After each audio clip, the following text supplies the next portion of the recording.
Bonjour à tous, j'espère que vous allez bien. On se retrouve pour la guidance de la semaine qui arrive, de la semaine prochaine. C'est la semaine du 10 au 16 février 2025. Déjà, voilà, j'espère que tout le monde va bien, que la semaine s'est bien déroulée pour vous. Et on va voir un petit peu ce qui va se passer pour la semaine à venir. Alors, comme d'habitude, c'est une guidance générale qui ne parlera pas à tout le monde. C'est normal. Ou qui ne parlera peut-être pas à tout le monde dans l'entièreté. Voilà, vous prenez ce qui vous parle et vous l'adaptez à la situation que vous vivez. Alors, pour cette semaine, désolée, je sais, la lumière est peut-être pourrie, mais j'ai dû allumer parce que, comment dire, chez moi il fait tout gris et donc on n'a pas beaucoup de lumière. Donc, pour contrer tout ça, j'ai pris des jeux lumineux parce que j'en ai marre de la grisaille, du mauvais temps, de la pluie, etc., etc., bref, de l'hiver. Donc, on va se faire un petit tirage un peu coloré. Voilà, en espérant qu'il soit coloré et sympa. On va voir ça. Alors, donc, pour le tirage des énergies générales de la semaine, j'ai choisi le Katora Tarot que j'ai donc pu avoir sur la boutique du Salon des Arcanes. Voilà, qui est un tarot en anglais. Pour le tirage, j'ai repris l'oracle Solène que j'aime énormément. Ça fait longtemps que j'ai plus utilisé parce que période sombre oblige, j'avais sorti mes jeux plus sombres, on va dire. Mais là, c'est bon, hein j'en ai marre. Donc, on va sortir un petit peu de cette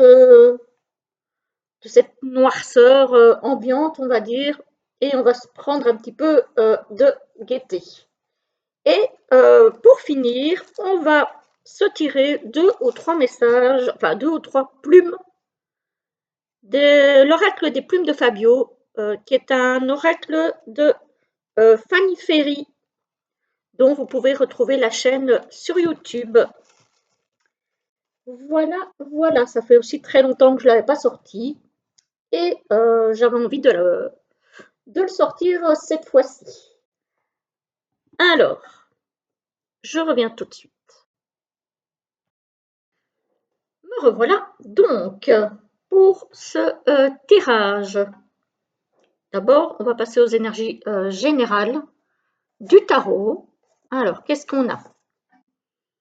On a le 7 de calice, donc le 7 de coupe. Il est question ici de faire un choix dicté par le cœur. Voilà.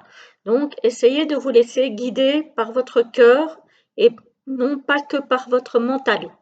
Par exemple, je ne sais pas moi, si vous hésitez entre par exemple, un travail que vous aimeriez beaucoup faire et un autre travail que vous aimez moins mais qui rapporterait plus, par exemple, hein, voilà, on vous dit de faire le choix du cœur parce que ce sera le meilleur pour vous. Voilà.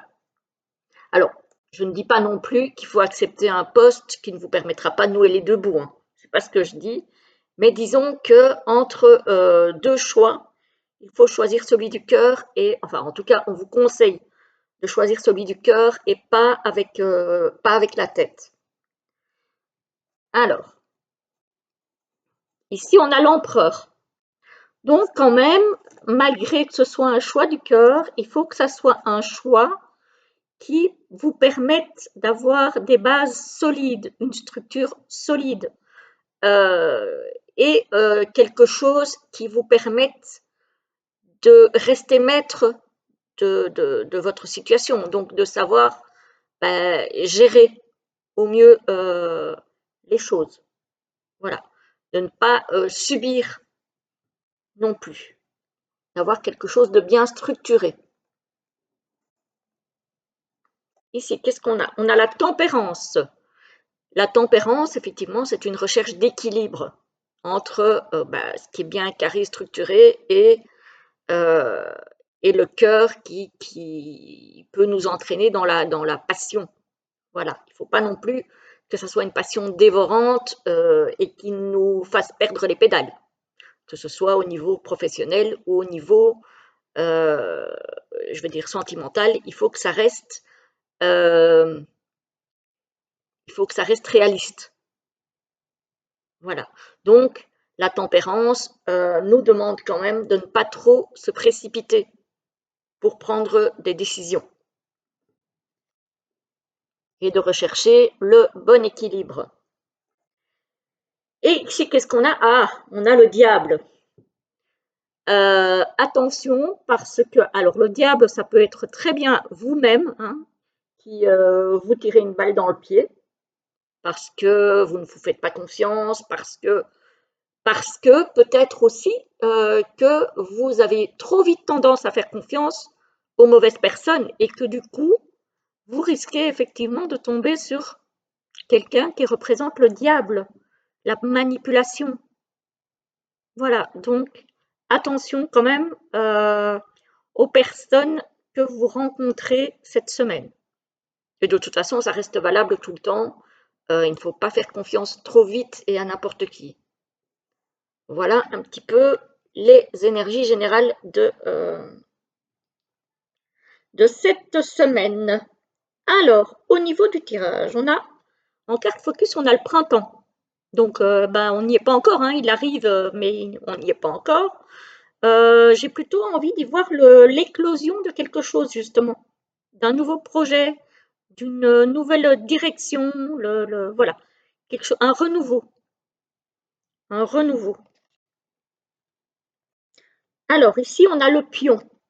Le pion, ça peut être une stratégie pour mettre les choses, ce nouveau projet par exemple en place, hein. Ça peut être le fait de poser les jalons de ce futur projet aussi, poser les pions de façon à ce que ça apporte quelque chose de positif, hein, de constructif. Ce n'est pas forcément mauvais, hein, le pion, hein. Parfois, ça peut être utile, hein, de poser correctement ces pions pour avoir quelque chose qui se construise dans le temps. Ici, on a le pan. Le pan, c'est quand même quelque chose qui a un rapport avec la fierté. Donc, si vous êtes dans un nouveau projet, voilà, vous pouvez être fier de ce que vous mettez en place. Que ce soit, je ne sais pas, peu importe, hein, effectivement un projet professionnel, le fait peut-être de fonder une famille, le fait de peut-être construire sa maison, voilà. On vous dit que vous pouvez être fier. Alors, il ne faut pas non plus se pavaner comme le pan, voilà, hein, mais vous pouvez être fier de ce que vous mettez en place cette semaine. Alors, ici, qu'est-ce qu'on a? On a le sage avec le renouveau, donc avec le projet, le renouveau, et la loupe. Donc ici, quand même, moi, je vous dirais que ne vous lancez pas tête baissée dans n'importe quoi. Voilà, faites quand même attention. Si par exemple, parce que là, ici, ça me fait penser à une maison, je ne sais pas pourquoi, pourtant c'est un jardin, mais ça me fait penser à une maison, à un chalet.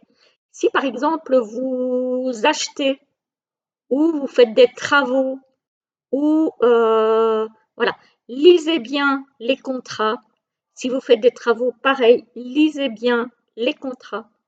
Demandez les devis, épluchez-les avec attention. Voilà. Et faites les choses avec sagesse. Hein. Ici, on a l'homme mature, donc la sagesse. Ne faites pas les choses trop vite, n'importe comment.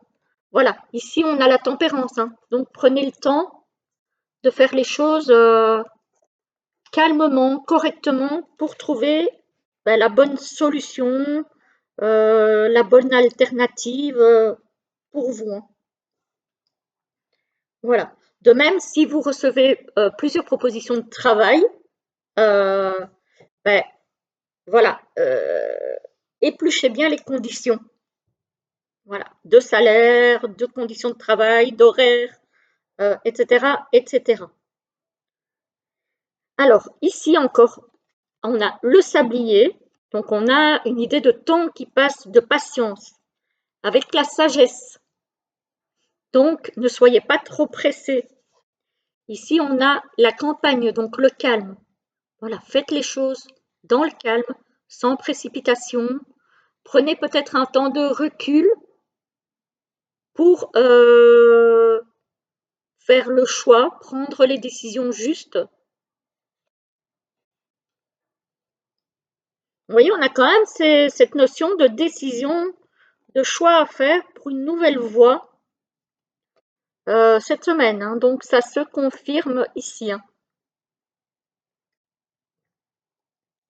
Voilà, ici on a quand même l'épanouissement, hein.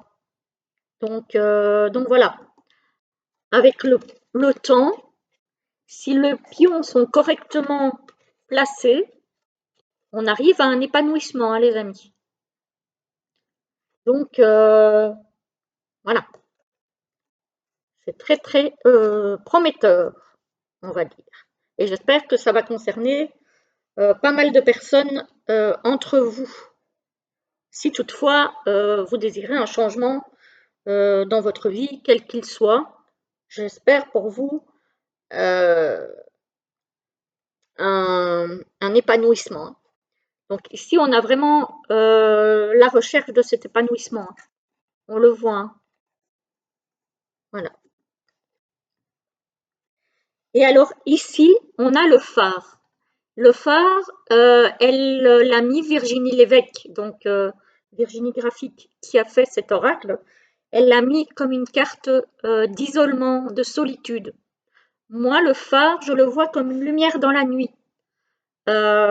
Souvent, dans mes tirages, par exemple, si vous n'arrivez pas à faire de choix, si vous n'arrivez pas à vous décider, si vous hésitez, il y a cette petite lumière-là qui est là pour vous guider vers le bon port, pour vous.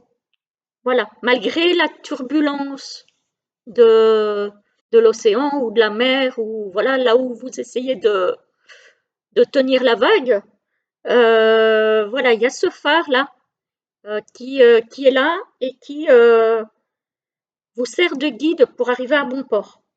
Donc, c'est peut-être ce phare, votre petite voix, votre choix ici, votre choix du cœur, qui va vous guider vers cette voie positive pour vous. Voyez? J'ai envie de le voir comme ça, moi.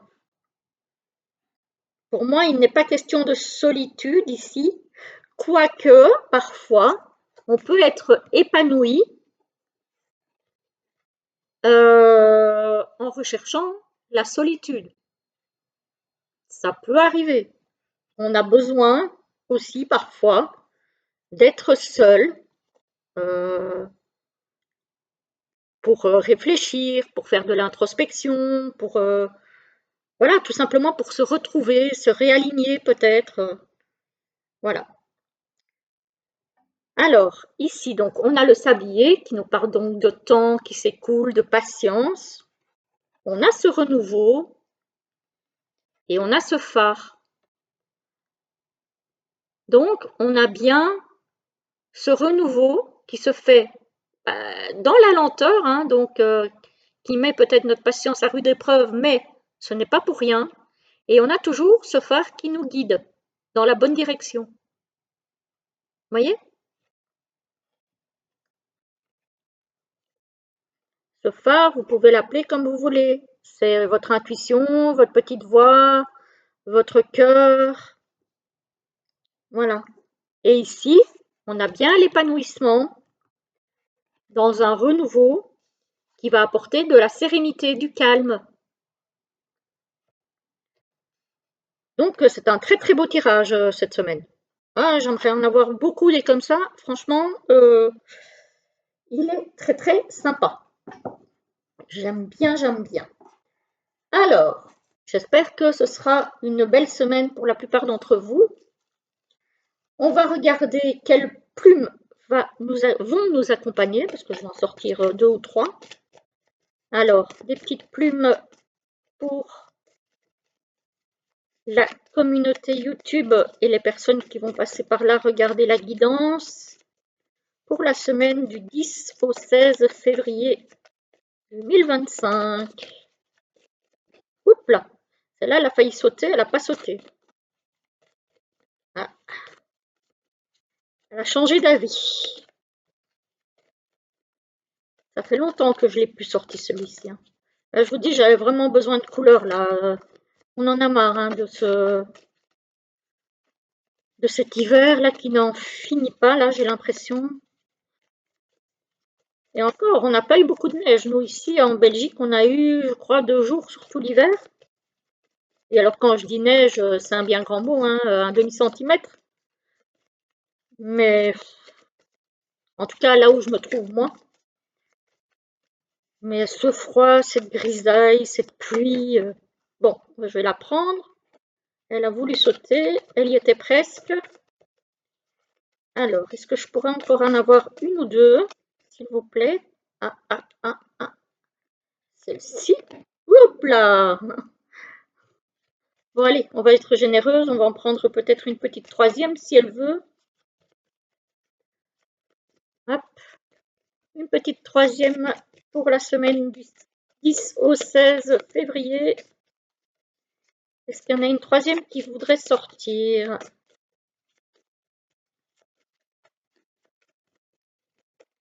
Hop là! Ah oui, celle-là par contre, elle a sauté. Voilà. Alors, la première, la deuxième et la troisième.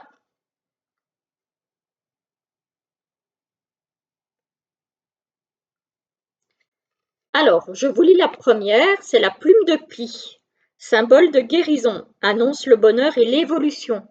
Quand je vous parle de changement, de renouveau, voilà pour la plume de pie. La deuxième nous parle de la plume de corbeau. Symbole d'intelligence, aide à traverser les moments difficiles de la vie.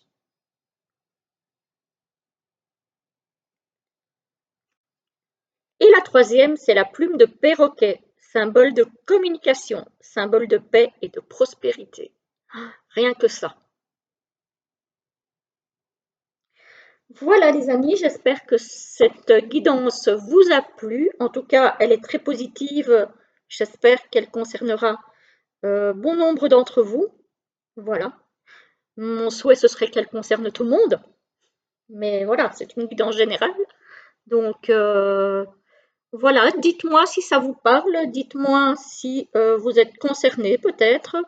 En tout cas, moi, je vous souhaite un très bon dimanche et une très belle semaine. À très vite.